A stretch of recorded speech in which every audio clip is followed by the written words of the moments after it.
राहुल गांधी के पक्ष में आया ईसी का फैसला।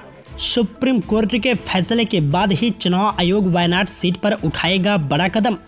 दरअसल आपको बता दें, आयोग सांसद राहुल गांधी की 17वीं लोकसभा के सदस्य के रूप में बहाली की संभावना अब पूरी तरह से इस बात पर निर्भर करती है कि सुप्रीम कोर्ट आपराधिक मानहानि मामले में उनकी सजा पर रोक लगाने के लिए सहमत है या फिर नहीं। चुनाव आयोग को उपचुनाव की घोषणा करने से कोई नहीं रोक सकता है। उनके द्वारा खाली की गई वायनाड लोकसभा सीट अब भी खाली है। लोक प्रतिनिधित्व अधिनियम 1951 की धारा 151A चुनाव आयोग को रिक्त होने की तारीख से 6 महीने के भीतर उपचुनाव के माध्यम से संसद और राज्य विधानसभाओं के सदनों में आकस्मिक रिक्तियों को भरने का आदेश देती है, बशर्ते कि कार्यकाल का शेष भाग किसी रिक्त के संबंध में सदस्य 1 वर्ष या उससे अधिक है। आपको बता दें, कांग्रेस नेता राहुल गांधी को झटका देते हुए गुजरात उच्च न्यायालय ने शुक्रवार को उनकी वह याचिका खारिज कर दी, जिसमें उन्होंने मोदी उपनाम वाली टिप्पणी पर आपराधिक मानहानि मामले में उनकी सजा पर रोक लगाने की मांग की थी। इसका मतलब है कि राहुल गांधी लोकसभा से सांसद के रूप में अयोग्य रहेंगे।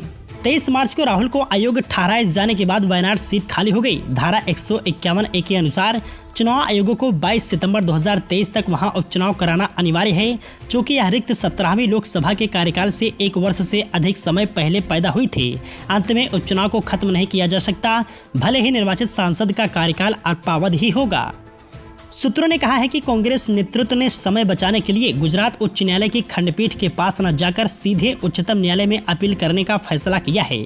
संयोग से चुनाव आयोग ने लक्षद्वीप के सांसद मोहम्मद फैजल, सपा नेता आजम खान और उनके बेटे अब्दुल्ला आजम खान की अयोग्यता के कारण बनी रिक्तियों को भरने के लिए उपचुनाव की घोषणा करने में तत्परता दिखाई। जनवरी 2023 में हत्या के प्रयास के मामले में दोषी ठहराए जाने पर फैजल की अयोग्यता के कुछ ही दिनों बाद CEC राजीव कुमार ने लक्षद्वीप लोकसभा सीट के लिए उपचुनाव की घोषणा की थी। हालांकि चुनाव आयोग को कुछ दिनों बाद चुनाव अधिसूचना वापस लेनी पड़ी, क्योंकि केरल उच्च न्यायालय ने फैजल की सजा को रद्द कर दिया था। वहीं आपको बता दें, चुनाव आयोग की ओर से यह स्पष्ट नहीं है कि वायनाड उपचुनाव की घोषणा करने से पहले वह किस चरण के कानूनी उपायों का इंतजार करेगा। 29 मार्च के बाद से सूरत की सत्र अदालत और अब गुजरात उच्च न्यायालय ने राहुल की सजा पर रोक लगाने से इनकार कर दिया है। हालांकि ऐसी भी संभावना है कि सत्र अदालत राहुल को दी गई दोष सिद्धि और सजा के गुण दोष से संबंधित एक समांतर याचिका पर सुनवाई करते हुए उनकी 2 साल की सजा में कटौती कर सकती है, जिससे उनकी अयोग्यता अप्रभावी हो जाएगी।